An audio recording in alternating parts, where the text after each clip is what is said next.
Welcome back to human journal. നമ്മൾ ഇന്ന് പറയാൻ പോകുന്നത് BSc നഴ്സിംഗ് ബിഗിനേഴ്സ് ആയിട്ടുള്ള സ്റ്റുഡൻസിനും അതേപോലെ തന്നെ കറന്റ് BSc നഴ്സിംഗ് പഠിച്ചുകൊണ്ടിരിക്കുന്ന സ്റ്റുഡൻസിനും വളരെ യൂസ്ഫുൾ ആയിട്ടുള്ള ഒരു വീഡിയോ ആണ്. അതായത് നമുക്ക് അവർക്ക് പഠിക്കാനുള്ള ടിപ്സുകൾ, സ്റ്റഡി ടിപ്സുകളും അതേപോലെ തന്നെ എക്സാം ടിപ്സുകളാണ് നമ്മൾ പറയുന്നത്. ഓൾറെഡി ഞാൻ എക്സാം ടിപ്സിന്റെ വീഡിയോ ഒക്കെ ഞാൻ ഡീറ്റെയിൽ ആയിട്ട് ചെയ്തിട്ടുണ്ട്. അതല്ലാതെ നമുക്ക് കുറച്ചും കൂടെ ഡീപ്പായിട്ട് നമുക്ക് നോക്കാം. So let's start the video.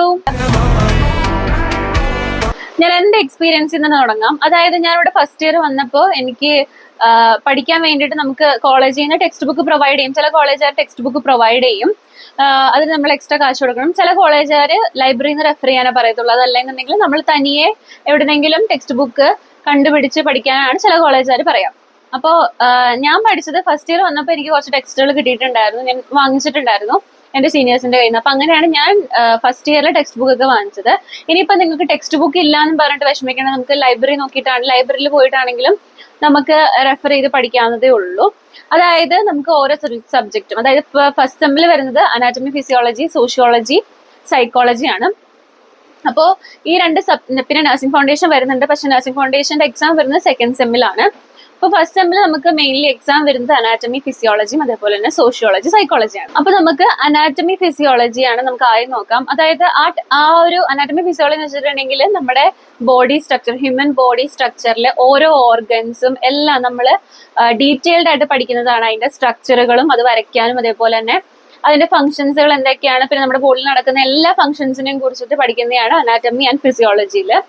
ഇതിനകത്ത് നമുക്ക് ഏറ്റവും കൂടുതൽ ഇപ്പൊ അനാറ്റമി, ഫിസിയോളജി ആണ് നമുക്ക് പഠിക്കാൻ ഏറ്റവും കൂടുതൽ എളുപ്പമുള്ള ഒരു ടെക്സ്റ്റ് ബുക്ക് എന്ന് വെച്ചിട്ടുണ്ടെങ്കിൽ PR ആശാലത എന്ന് പറയുന്ന ഒരു ടെക്സ്റ്റ് ബുക്ക് ഉണ്ട്. അത് വളരെ എളുപ്പമാണ്. നമുക്ക് സെമസ്റ്ററിൽ നമുക്ക് സിലബസ് വൈസ് ആണ് അതിനകത്ത് പറഞ്ഞിട്ടുള്ളത്. അതേപോലെ നമുക്ക് എല്ലാം നല്ല പോയിന്റ് വൈസ് ആയിട്ട് നമുക്ക് പഠിക്കാൻ നല്ല എളുപ്പത്തിനായിട്ടാണ് PR ആശാലത ടെക്സ്റ്റ് ബുക്കിൽ നമുക്ക് അനാറ്റമി, ഫിസിയോളജി ഉള്ളത്. അതേപോലെ തന്നെ നമുക്ക് ഡീറ്റെയിൽഡ് ആയിട്ട് അനാറ്റമി, ഫിസിയോളജി നോക്കണമെന്നുണ്ടെങ്കിൽ, വളരെ ഡീറ്റെയിൽ ആയിട്ട് കാണുന്നുണ്ടെങ്കിൽ നമുക്ക് റോസ് ആൻഡ് വിൽസന്റെ anatomy and physiology textbook ഉപയോഗിക്കാവുന്നതാണ്. അതേപോലെ തന്നെ നമുക്ക് അടുത്തൊരു എന്ന് പറഞ്ഞിട്ടുണ്ടെങ്കിൽ സോഷ്യോളജി, സൈക്കോളജി ആണ്. അതിന് നമുക്ക് സോഷ്യോളജി ആണെങ്കിലും സൈക്കോളജി ആണെങ്കിലും R ശ്രീവാണി എന്ന് പറയുന്ന ഒരു ടെക്സ്റ്റ് ബുക്ക് ഉണ്ട്. അത് സോഷ്യോളജിയും വേറെയാണ്, സൈക്കോളജിയും വേറെയാണ്. നമുക്ക് രണ്ടും ഈ R ശ്രീവാണി ടെക്സ്റ്റ് ബുക്കാണ് റെഫർ ചെയ്യാൻ ഏറ്റവും നല്ലത്. അത് നമുക്ക് നല്ല സിമ്പിൾ വേസിലാണ് ഡിഫൈൻ ചെയ്തിരിക്കുന്നത്, എല്ലാ കണ്ടീഷൻസും ഡിഫൈൻ ചെയ്തിരിക്കുന്നത് വളരെ സിമ്പിൾ വേസിലാണ്, നമുക്ക് പഠിക്കാൻ നല്ല എളുപ്പമാണ്. അതേപോലെ തന്നെ നമുക്ക് സോഷ്യോളജി വേറെ ടെക്സ്റ്റ് ബുക്ക് പറയുകയാണെങ്കിൽ നീരജ എന്ന് പറയുന്ന ഒരു ടെക്സ്റ്റ് ബുക്ക്, അതും പഠിക്കാൻ എളുപ്പമുള്ളതാണ്. പിന്നെ നമുക്ക് ഇപ്പൊ ഫസ്റ്റ് സെം അത്രേ ഉള്ളൂ.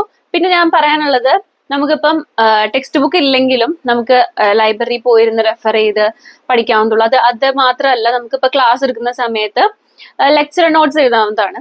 അതായത് നമുക്കിപ്പോ ചെറിയ ചെറിയ ഷോർട്ട് നോട്ട്സുകൾ എഴുതി വെക്കുകയാണെങ്കിൽ നമുക്കത് എക്സാമിന് ടൈമിൽ വളരെ ഉപകരിക്കപ്പെടും. ഇപ്പൊ എന്റെ ഒരു എക്സ്പീരിയൻസ് എന്ന് പറയുകയാണെങ്കിൽ, ഞാൻ എല്ലാ ദിവസവും അപ് ടു ഡേറ്റ് ആയിട്ട് പഠിക്കുന്ന ഒരാളല്ല. നമുക്ക് ഇന്റേണൽ എക്സാം വരുന്ന സമയത്ത്, അതല്ലാന്നുണ്ടെങ്കിൽ വല്ല യൂണിറ്റ് ടെസ്റ്റ് ഒക്കെ വരുന്ന സമയത്തായിരിക്കും ഞാൻ എന്തെങ്കിലുമൊക്കെ പഠിക്കുന്നുണ്ടാവാം. കാരണം എല്ലാ ദിവസവും പഠിക്കാനുള്ള ടൈം നമുക്ക് അല്ലെങ്കിലും കിട്ടത്തില്ല. കാരണം നമുക്ക് കുറെ എഴുതാനുണ്ട്. ഞാൻ പറഞ്ഞ പോലെ നമുക്ക് കുറെ case study, care plan, assignments, case presentation, lesson plan, health education, അങ്ങനെ കുറെ കാര്യങ്ങൾ ചെയ്യാനുണ്ട്. അപ്പം എല്ലാ ദിവസവും നമുക്ക് പഠിക്കാൻ പറ്റിയെന്ന് വരില്ല. അപ്പോ ബെറ്റർ നമ്മള് ക്ലാസ് എടുക്കുന്ന ടൈമിൽ തന്നെ നമുക്ക് എല്ലാത്തിന്റെയും ഷോർട്ട് നോട്ട്സുകൾ അല്ലെങ്കിൽ എല്ലാ പോയിന്റുകളും ജസ്റ്റ് ഒന്ന് ഹൈലൈറ്റ് ചെയ്ത് നമ്മൾ വെക്കുകയാണെങ്കിൽ നമുക്ക് എക്സാം ഹോളിഡേയ്സിന്റെ ടൈമിൽ, സ്റ്റഡി ഹോളിഡേയ്സിന്റെ ടൈമിലെങ്കിലും നമുക്ക് നോക്കിക്കഴിഞ്ഞിട്ടുണ്ടെങ്കിൽ പഠിക്കാൻ വളരെ എളുപ്പമായിരിക്കും. ഞാൻ അങ്ങനെയാണ് പഠിച്ചിട്ടുള്ളത്. അതായത് ഞാൻ പഠിച്ചുകൊണ്ടിരുന്നത് എങ്ങനെയാന്ന് വെച്ചിട്ടുണ്ടെങ്കിൽ, ക്ലാസ്സിൽ ടീച്ചേഴ്സ് ക്ലാസ് എടുക്കുമ്പോൾ ലെക്ചർ നോട്ട്സ് എഴുതും. അതിൽ നമ്മൾക്കിപ്പോൾ ടീച്ചേഴ്സ് പറയുന്നത് ഇതൊരു ഇമ്പോർട്ടന്റ് ടോപ്പിക്കാണ്, അല്ലെങ്കിൽ നമുക്ക് തോന്നുകയാണ് കുറച്ച് ഇമ്പോർട്ടന്റ് ടോപ്പിക് ആണെന്ന് തോന്നുകയാണെങ്കിൽ ഞാൻ എന്തെങ്കിലും ഒരു സിമ്പിൾ ഇടും, ഒരു വേറൊരു ഇങ്ക് വെച്ചിട്ട് അല്ലെങ്കിൽ എന്തെങ്കിലും ഞാൻ ഒരു സിമ്പിൾ ഇട്ട് വെക്കും. അപ്പൊ ആ സിമ്പിൾ നോക്കിയിട്ടാണ് ഞാൻ പിന്നെ എക്സാമിന് ടൈം ആകുമ്പോഴത്തേക്കും ആ സിമ്പിൾ ഇട്ട ആ ടോപ്പിക്സുകൾ ഞാൻ കുറച്ചും കൂടെ സ്ട്രെസ് കൊടുത്തിരുന്ന് പഠിക്കും. അതേപോലെ തന്നെ നമ്മൾ ക്ലാസ് എടുക്കുന്ന ടൈമിൽ തന്നെ നമുക്കെല്ലാം വളരെ പോയിന്റ് വൈസ് ആയിട്ടൊക്കെയാണ് എഴുതി വെക്കുന്നതെങ്കിൽ നമുക്ക് എക്സാമിന് ടൈം ആകുമ്പോൾ നമുക്ക് നോക്കുമ്പോൾ തന്നെ ഒരു പഠിക്കാനുള്ള ഒരു വൈബ് കിട്ടും. അതായത് വളരെ ഭയങ്കരമായിട്ട് എക്സ്പ്ലെയിൻ ചെയ്തിരിക്കുന്ന കുറെ പാരഗ്രാഫ് വൈസ് ആണ് നമുക്ക് പഠിക്കാൻ തന്നെ ഒരു ഇൻട്രസ്റ്റ് കിട്ടില്ല. അതിന് പകരമായിട്ട് എല്ലാം വളരെ പോയിന്റ് വൈസ് ആയിട്ട് വളരെ ചെറുതായിട്ടൊക്കെ നമുക്ക് എന്തെങ്കിലുമൊക്കെ ഒരു വേർഡ്സ് എണ്ണോ അല്ല എന്തെങ്കിലും ഒരു മേഘമൊക്കെ വരച്ചിട്ട് അങ്ങനെയൊക്കെ കുറച്ചും കൂടെ അട്രാക്റ്റീവ് ആയിട്ട് നമ്മൾ നോട്ട്സ് ഒക്കെ ഉണ്ടാക്കി വെക്കുക, ഷോർട്ട് നോട്ട്സുകളൊക്കെ ഉണ്ടാക്കി വെക്കുകയാണെങ്കിൽ നമുക്ക് എക്സാം ടൈമിൽ അത് എന്തായാലും നമുക്ക് പഠിക്കാനുള്ള ഒരു ഇൻട്രസ്റ്റ് വരും. അങ്ങനെയാണ് ഞാൻ പഠിച്ചിട്ടുള്ളത്. ഇനി നമുക്ക് നഴ്സിംഗ് ഫൗണ്ടേഷൻ നോക്കാം. അതായത് ഞാൻ ഈ വീഡിയോയിൽ എല്ലാ സബ്ജക്റ്റിനെയും കുറിച്ചിട്ട് എല്ലാ ടെക്സ്റ്റ് ബുക്കുകളെയും കുറിച്ചിട്ട് പറയുന്നില്ല. ഞാൻ വളരെ കോമൺ ആയിട്ടുള്ള ടെക്സ്റ്റ് ബുക്കുകളും സബ്ജക്റ്റുകളും മാത്രമാണ് ഞാൻ പറയുന്നത്. അടുത്ത നഴ്സിംഗ് ഫൗണ്ടേഷൻ ആണ്. നഴ്സിംഗ് ഫൗണ്ടേഷൻ എന്ന് പറയുമ്പോൾ നമുക്ക് പഠിക്കാൻ ഏറ്റവും എളുപ്പമുള്ള ഒരു ടെക്സ്റ്റ് എന്ന് വെച്ചിട്ടുണ്ടെങ്കിൽ ഐ ക്ലെമന്റിന്റെ ടെക്സ്റ്റ് ആണ്. പിന്നെ വേറൊരു ടെക്സ്റ്റ് ആണ് സിസ്റ്റർ നാൻസി. ഈ രണ്ട് ടെക്സ്റ്റും നമുക്ക് വളരെ എളുപ്പമാണ്. ഇതിൽ രണ്ടിലും വെച്ച് നോക്കുമ്പോഴത്തേക്കും ഏറ്റവും എളുപ്പം നമുക്ക് ഐ ക്ലെമന്റിന്റെ ടെക്സ്റ്റ് ബുക്ക് റെഫർ ചെയ്യുന്നതാണ്.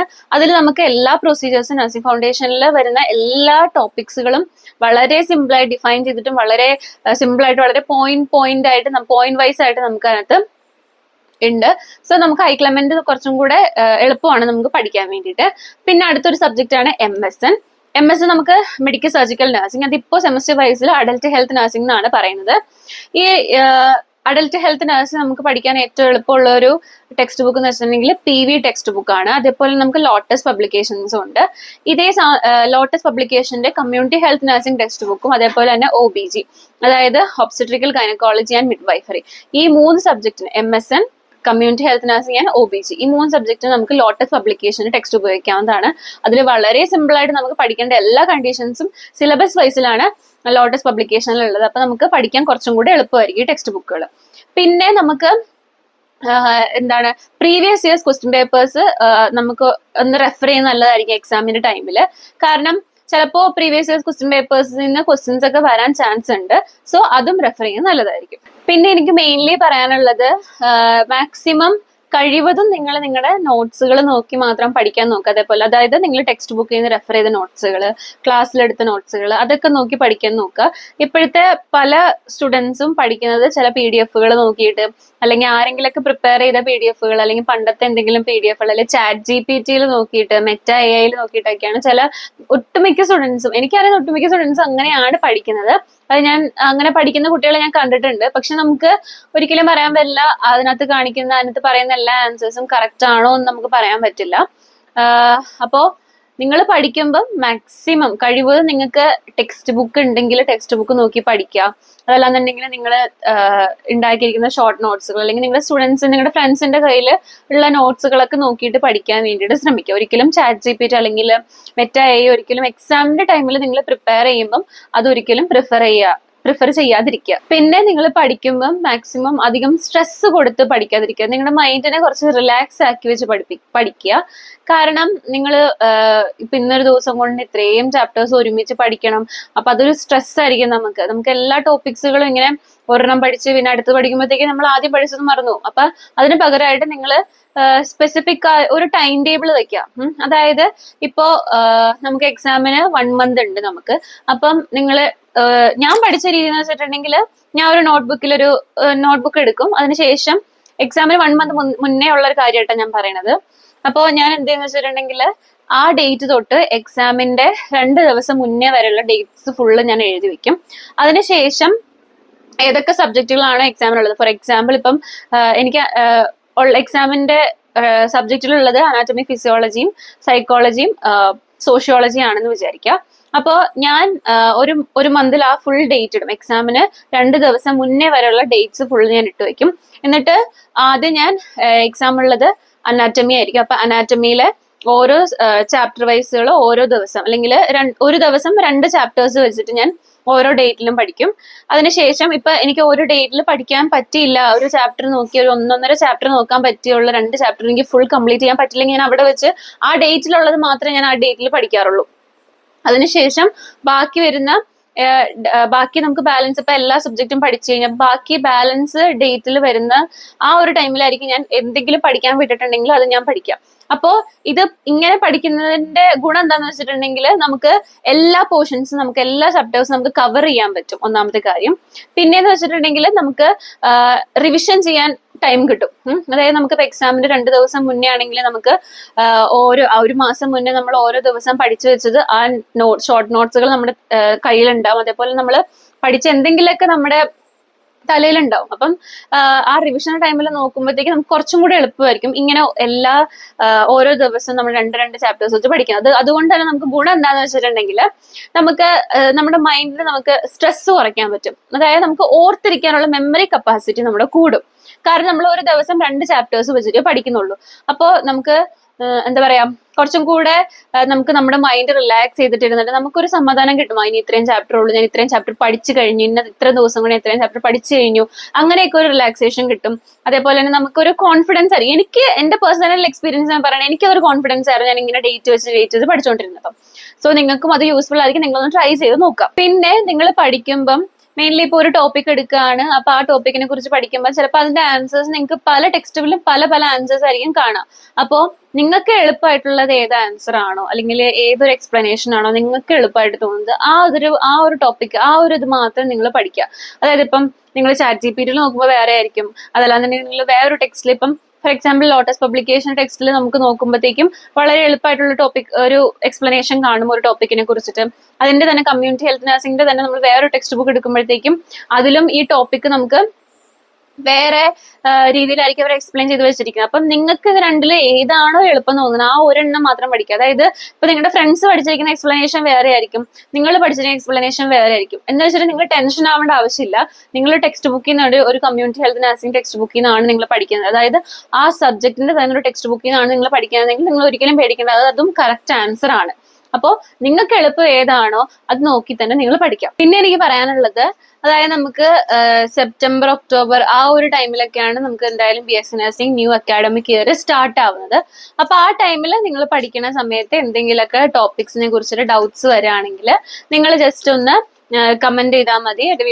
ഏതെങ്കിലും വീഡിയോസിന്റെ അണ്ടറിൽ നിങ്ങൾ ജസ്റ്റ് ഒന്ന് കമന്റ് ചെയ്താൽ മതി. ഞാൻ ആ ടോപ്പിക്സിനെ കുറിച്ചിട്ട് വളരെ എക്സ്പ്ലെയിൻഡ് ആയിട്ടും ഡീറ്റെയിൽഡ് ആയിട്ടും വീഡിയോ ചെയ്യുന്നതായിരിക്കും. എന്തായാലും ഞാൻ അതിനൊരു പ്ലാൻ ഇട്ടിട്ടുണ്ട്. കാരണം നമുക്ക് ഓരോ സിലബസ് വൈസ് നമുക്ക് ഓരോ സബ്ജക്റ്റും നമുക്ക് എന്തായാലും ഞാൻ എക്സ്പ്ലനേഷൻ കൊടുത്തിട്ടുള്ള ഓരോ വീഡിയോസ് ഞാൻ ചെയ്യുന്നതായിരിക്കും.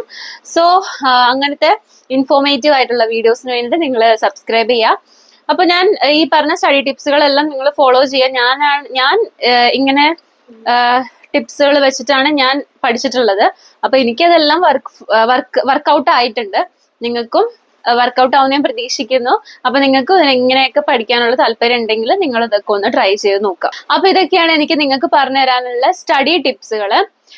പിന്നെ ഇനി നമ്മൾ അടുത്തത് ചെയ്യുന്നത് എക്സാം ടിപ്സുകളെ കുറിച്ചിട്ടായിരിക്കും. അതായത് നിങ്ങൾ എക്സാമിന്റെ ആ ഒരു ടൈമിൽ നിങ്ങൾ എന്തൊക്കെ ശ്രദ്ധിക്കണം. അതേപോലെ തന്നെ നിങ്ങളിൽ കുറച്ച് പേര് എൻ്റെ അടുത്ത് ഡൗട്ട്സ് വെച്ചിട്ടുണ്ടായിരുന്നു എക്സാം പേപ്പേഴ്സിന്റെ സ്കാനിങ്ങിനെ കുറിച്ചിട്ടും.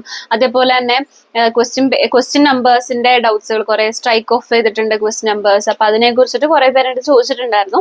അപ്പൊ നമ്മൾ അതിനെല്ലാം ആൻസേഴ്സ് നാളത്തെ വീഡിയോയിൽ പറയുന്നതായിരിക്കും. So everybody stay tune for that video. And നമ്മൾ ഇന്നത്തെ വീഡിയോ നിങ്ങൾക്ക് ഇൻഫോർമേറ്റീവ് ആയിട്ട് തോന്നുകയാണെങ്കിൽ ചാനൽ സബ്സ്ക്രൈബ് ചെയ്യുക, ലൈക്ക് ചെയ്യുക, ഷെയർ ചെയ്യുക, കമന്റ് ചെയ്യുക. So this is all about my today's video. This is me human Jones signing off.